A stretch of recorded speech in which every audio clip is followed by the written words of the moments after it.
Est-ce qu'on passe sur la partie coach? Ouais, vas-y. Let's go. Alors, personal coaching, est-ce que tu peux nous en parler? Personal coaching, c'est mon auto-entreprise. Donc, voilà, que j'ai moi-même baptisé personal coaching avec, comment dire, une inspiration débordante. Non, mais ouais, non, c'est mon taf, quoi. Voilà, c'est ça. Je suis auto-entrepreneur depuis maintenant, je sais même plus, ça fait 7 ans, je crois que je fais ça. Et t'as souvent les mêmes personnes ou c'est Alors, j'ai beaucoup de clients fidèles, ouais, c'est vrai. Je peux me. plutôt homme, plutôt femme, plutôt quel âge? Alors, euh, c'est compliqué à dire. Parce qu'en fait, moi, si tu veux, j'ai donc mes clients en personal coaching, on va dire, ce sont vraiment mes clients à moi, en coaching privé. Voilà. Ensuite, je travaille aussi au Fight Club, au Tous Fight Club, où je donne 3 cours semaine. Et je travaille aussi chez AS Boxing, qui est une petite salle de coaching privé, où là, je prends les clients de AS Boxing. Donc voilà. Pour simplifier, je fais comme ça. Donc j'ai beaucoup de gens différents chez AS Boxing et au Tous Fight Club. Et moi, mes coachings privés, je suis assez fier parce que c'est souvent des gens que j'ai depuis de nombreuses années. Tu vois, j'en ai pas des masses, mais c'est des gens qui me suivent depuis les débuts, certains. Donc c'est cool d'avoir des gars pendant 7 ans. Tu vois. Et ouais, j'ai pas mal de. Donc pour les coachings, personnel coaching, pour l'instant, j'ai pas mal de mecs, c'est vrai. Ok. Et j'ai une fille, juste Séverine, que j'ai depuis le début. Voilà. Ok. Donc tout à l'heure, on parlait notamment des problématiques féminines. Quel conseil tu pourrais donner à des femmes qui se font emmerder et qui... Quel conseil, ouais, je pourrais donner aux femmes? Déjà, comment dire? Je pense que faut pas se leurrer. Si elles se font embêter par un mec qui fait 20 kilos de plus, une tête de plus, c'est mort. Elles auront beau faire tous les sports de combat qu'elles veulent, ça va être trop compliqué. Il y a deux choses qui peuvent marcher les doigts dans les yeux, les coups dans les parties génitales et les morsures. Voilà. Toujours en visant ces zones-là, ça c'est radical. C'est des choses qui vont marcher contre n'importe qui. Après, c'est compliqué. Voilà. Après, si t'es une fille qui a un physique, souvent les filles, voilà, quoi qu'on en dise, elles ont un physique quand même qui est moins impressionnant, moins avantageux que celui des hommes. Voilà. Pour se battre, pour se défendre, pour se battre. Pour se défendre dans l'affrontement physique. L'affrontement physique, c'est quand même les hommes sont plus avantagés là-dedans, de manière générale. Bien sûr qu'il y a des filles qui sont très athlétiques, il y a des combattantes très talentueuses, mais de manière générale, on va dire la personne moyenne, une femme contre un homme, c'est souvent l'homme qui aura le dessus, tu vois, dans 95% des cas. Donc ça, il faut qu'elle l'intègre. Passer à l'affrontement physique direct avec un homme, ça va être compliqué, quoi qu'il en soit, même si elle maîtrise bien le self-défense et tout ça. Il y a peut-être des gestes qui vont ça ne pourra pas leur faire de mal de faire de la self ou de faire des sports de combat. Ça va toujours limiter la casse, mais pour neutraliser l'adversaire, ouais, ce sera doigt dans les yeux ou coup dans les parties génitales, c'est sûr. Il n'y a que ça qui va vraiment fonctionner. On le travaille un peu à KMTA, enfin au Krav Maga. Oui, je sais, ouais, mais c'est vraiment... Pour moi, tu vois, moi je suis pas un grand détracteur de la self-défense, mais je suis pas un mec qui l'encense non plus. Je pense qu'il y a beaucoup de choses qui sont superflues et qui ne servent pas vraiment dans la self-défense ou qui sont trop éloignées de la réalité. Par contre, rien que ces deux trucs-là, doigts dans les yeux, coups dans les parties génitales, mais c'est radical, enfin c'est terrible. Moi qui suis un combattant, je t'avais dit, j'ai eu un problème à l'œil. Ça m'est arrivé 2 fois d'affilée cette année, en l'espace de 3 mois. Chaud et tout, tu vois comment ça, on a fait l'échauffement, on est en train de se parer et tout. Bam, je descends, j'ai pris le doigt dans l'œil jusque. Franchement, il m'a enfoncé son doigt dans l'œil, entièrement dans l'œil. Je te garantis que là, il n'y avait plus personne. Enfin, là, j'étais par terre, je ne pouvais plus rien faire. Donc, c'est radical. Et je pense que n'importe qui prend un doigt dans l'œil comme ça et il s'arrête de suite de combattre ou d'agresser. Tu vois, il n'y a pas d'histoire d'adrénaline ou quoi, c'est trop douloureux. Alors là, ce à quoi je pense, c'est en fait, c'est quand même un peu technique. Tu fais, comment dire, au Krav Maga, t'apprends des techniques pour comment tu frappes les parties génitales, comment tu frappes avec les pieds, comment tu frappes avec la main, est-ce que tu frappes en marteau, est-ce que tu attrapes. Oui, bien sûr, il y a un aspect technique. Mais dans ces gestes qui paraissent sauvages, il y a un aspect technique, forcément. Parce que face à un agresseur, ben là, le seul objectif c'est survivre et s'il faut en passer par là, ben on apprend. Enfin, on apprend les différentes options.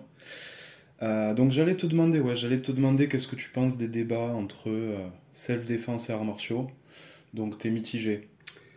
Ouais, je suis mitigé. Après, en fait, je pense qu'un bon pratiquant de self-défense, vraiment un bon pratiquant de self-défense, doit savoir faire du MMA. Doit avoir des bonnes bases dans toutes les disciplines. Par contre, là où l'aspect sportif s'arrête, c'est justement dans des coups, comme on vient de parler, doigts dans les yeux, coups dans les parties. S'il y a agression, c'est autre chose. On est plus, c'est plus du sport. Voilà, un mec qui fait du MMA à très bon niveau, on va pas se mentir, dans la rue, il sera capable de défoncer quasiment n'importe qui. Mais ils peuvent se faire surprendre par des coups comme ça. Parce que lui, il va rentrer souvent, il va rentrer avec ce qu'il sait faire, dans l'aspect sportif, il va rester dans l'aspect sportif. Il va même pas penser à ces trucs-là. Alors que ces trucs-là, ça te met fin au combat direct, quoi. C'est radical, c'est terminé. Voilà, on n'est plus dans le sport, là. Donc il faut avoir ça en tête. Voilà, bon après, moi j'encourage personne à se battre dans la rue ou quoi que ce soit. Mais si vraiment, en situation d'extrême recours, là où tout est permis, là où c'est toi ou lui, oui, effectivement, il faut avoir ce réflexe-là. Alors, en Krav Maga, on parle d'agresseur, et nous, on est du côté où t'as rien demandé, t'as pas envie de te battre, mais des fois, soit tu peux soit fuir, soit tu te défends comme tu peux. Donc voilà, on parle comme ça. Enfin, on veut pas être l'agresseur, c'est pas du tout le but. On n'a pas forcément envie déjà d'être des combattants. Ça, c'est quand je mets la casquette Krav Maga, et j'en mets peut-être une différente quand je joue au MMA. Mais voilà, c'est face à un agresseur, qu'est-ce que tu fais? Et là, on révise plusieurs choses. Est-ce que tu connais le podcast Biomécanique? Non. Oui. Est-ce que ça te dit quelque chose? Je l'ai noté, Brise Postale. Non, je ne connais pas. Donc je crois que c'est mon épisode préféré. Brise Postale, c'est un profil militaire qui a été contracteur. Il fait des missions du type... Alors, c'est pas services spéciaux ou forces spéciales, mais c'est... la France doit faire quelque chose de manière officieuse. Ils envoient des mecs pour aller éliminer... comment dire? Tu sais, il a eu des missions avec des narcotrafiquants. Donc, il se retrouve en Amérique latine, en Colombie, dans des cartels. Il y a un mec qu'il faut éventuellement éliminer. C'est des profils très particuliers avec des enfants qui ont appris à tuer depuis le plus jeune âge. Enfin, là, on s'éloigne un peu du sport, tu vois. Donc ce gars-là, il raconte son passé militaire, il raconte ce qu'il a vu sur des théâtres de guerre, et aussi qu'il a envie de se sortir ça de l'esprit, tu vois. Donc c'est juste une recommandation. Je t'en parle. Je t'en parle parce que ça sort de notre réalité, ça sort des sports de combat, et là on rentre sur... Brise Postale, quand il a un souci, un des principes de self-défense, c'est si tu sais que ça va taper, tu tapes en premier, et éventuellement tu frappes un gros coup. Il a tout à fait raison. Avec, je sais pas, là on a une bouteille, des verres sur la table, si tu sais que le mec il arrive et que le combat tu sais pas ce que ça va donner, tu sais pas s'il a une lame, et tu prends éventuellement le verre et tu fais ce que tu as à faire si ça te sauve la vie. Ouais, c'est sûr. Là, tu l'as dit, le premier coup, moi j'ai remarqué dans les bagarres de rue, le premier coup est décisif en fait, souvent. Souvent, le premier coup, il décide de l'issue du combat. Donc, celui qui frappe en premier, il prend un gros avantage. C'est là où je pense qu'un combattant aguerri aura plus de... Après, ça dépend aussi du profil psychologique aussi de la personne, tu vois, de tempérament de chacun. Mais un combattant, il va prendre un coup... Il va pas en rester là, tu vois. Il a l'habitude d'en prendre, tu vois. Ouais. Alors quelqu'un qui... moi, ce que je reproche beaucoup à certaines écoles de self, attention, pas tous les clubs, c'est qu'il y a beaucoup de... Je vois des gens qui déjà sont pas du tout athlétiques, sont pas en forme physiquement, et donc ils révisent des chorégraphies pour neutraliser des adversaires. Ils révisent des chorégraphies, mais voilà, c'est chorégraphié.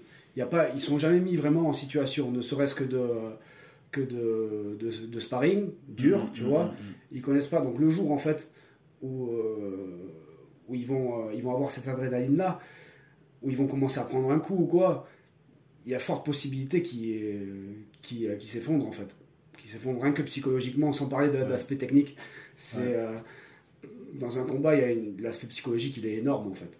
Il est énorme. Il est énorme. Il y a même dans un combat sportif, un combattant moins bon peut gagner si le jour J il est plus déter, il gère mieux la pression et tout, et qu'il en veut vraiment. Je pense même au niveau des KO, tu vois, on a un petit jeune là, qui est un super compétiteur au club qui s'appelle Mani, que je salue.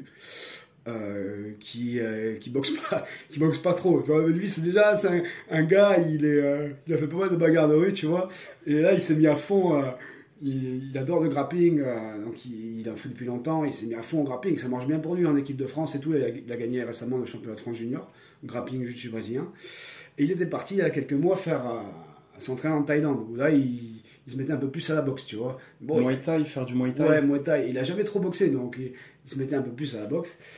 Et c'est un gars qui a un mental de fou. Mani, il a un mental de fou, tu vois. Et genre, il s'est chauffé. À la fin, il est resté un mois et demi là-bas. À la fin, il trouve un combat. Il lui trouve un combat. et donc, il arrive au combat comme ça, mais lui, il n'avait jamais boxé. Un combat sans protection, je crois, c'était 5 fois 2 minutes ou 5 fois 3 minutes, tu vois. Déjà, un truc costaud. En face, il lui mettre un russe. Dans le coin du russe, il y avait Fiziev, le combattant de l'UFC. Donc tu vois, c'était un russe qui tapait quand même, tu vois, c'était un bon boxeur. Et franchement, le combat est énorme. Mani, il a rien lâché, tu vois, il manquait de technique. Mais il se fait toucher, je crois, high kick au premier round. Il tombe par terre. Il y a tellement de mental qu'il se relève. Il était KO. Il se relève. Bam, il reboxe. Il reprend un high kick, je crois, au quatrième. Il retombe. Bam, il se relève. Donc quand t'en veux vraiment, ça part de là. Tu peux faire. Tu peux défier les lois de la physique, limite, dans un combat, tu vois. Et dans un combat de rue, c'est pareil. Si t'as jamais pris une pastèque de ta vie, le jour où ça va arriver, si t'en prends une, il y a de fortes chances que ce soit compliqué pour toi de rendre l'appareil, tu vois. En combattant, il a plus l'habitude de prendre des coups. Logiquement, ça devrait pas le tétaniser, tu vois. Je pense qu'il y a plusieurs paliers. Il y a des gens qui vont même pas s'inscrire en self ou en sport de combat parce que ils préfèrent faire un autre sport ou ils préfèrent faire autre chose. Après, tout le monde n'en ressent pas le besoin comme nous. Et quelle que soit la réalité qu'ils perçoivent, tu vois, quelle que soit leur vision du monde. Et après, il y a des salles de self-défense où ils font pas assez de sparring, je pense. J'ai entendu parler de salles où ils enfilent assez peu les gants de boxe, où ils y vont pas. Nous, c'est pas le cas, on y va quand même. On fait de la technique, mais on fait de la boxe, on fait un peu de tout. On fait des chorégraphies aussi, mais on fait du combat, on fait du sparring, il y a tout ça. Revenons un peu sur personal coaching. Oui, c'est grave encore. Donc là, on a vu quels conseils tu donnais aux femmes. Oui.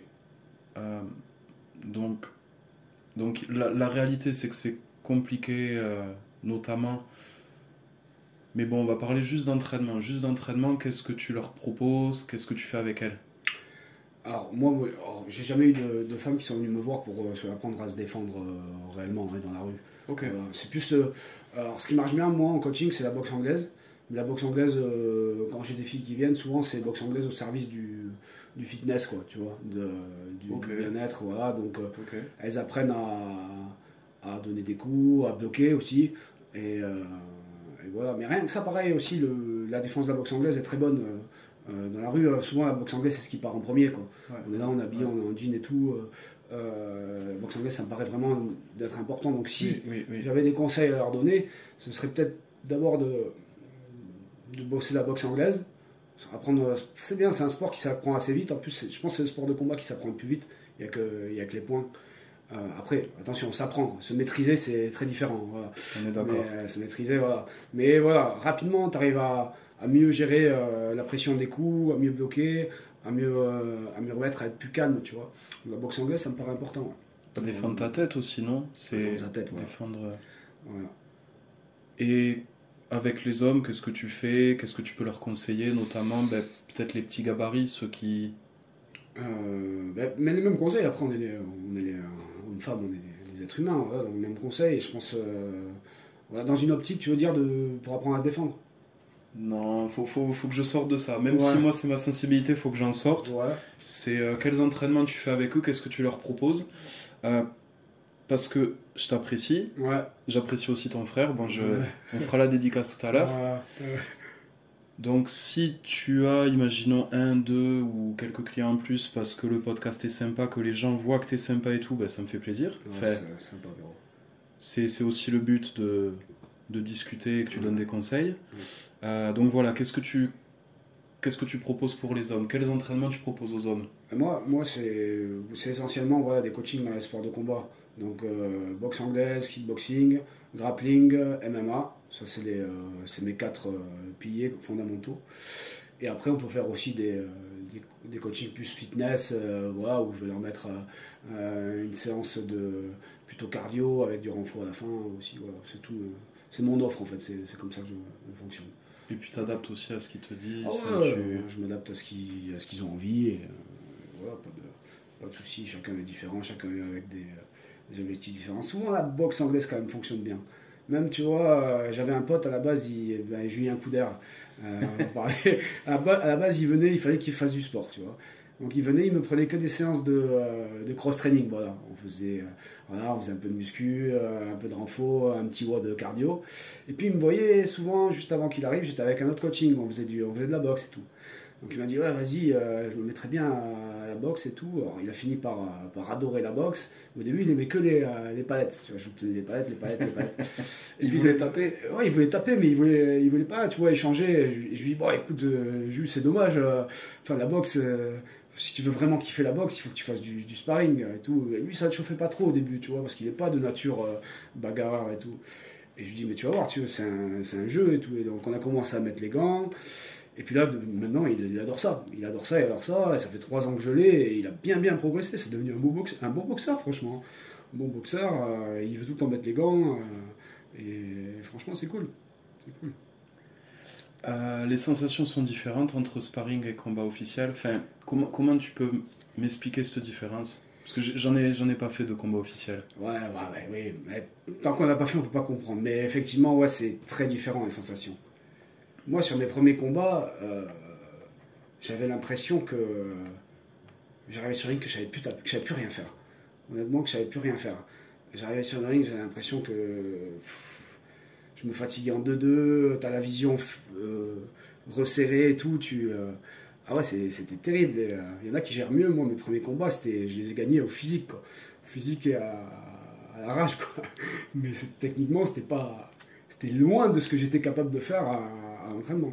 C'est normal, ouais, c'est normal. C'est scientifiquement, quand tu es en situation, alors soit d'agression, soit de fight, il y a des choses qui deviennent machinales, il y a des choses qu'on ne sait plus faire. Ouais, c'est terrible. T'oublies des trucs, en fait. Tu vois, t'oublies des trucs. Et puis, il y a un gars qui te fonce dessus et qui veut te taper, donc... Ouais, c'est ça. C'est très particulier. En fait, Mais dans tous les sports, c'est comme ça, tu sais quoi. Moi, je suis assez sûr qu'au tennis, t'as des fédéreurs en puissance qui n'ont jamais réussi à passer le cap de la compète, à vraiment avoir des bons résultats en compétition.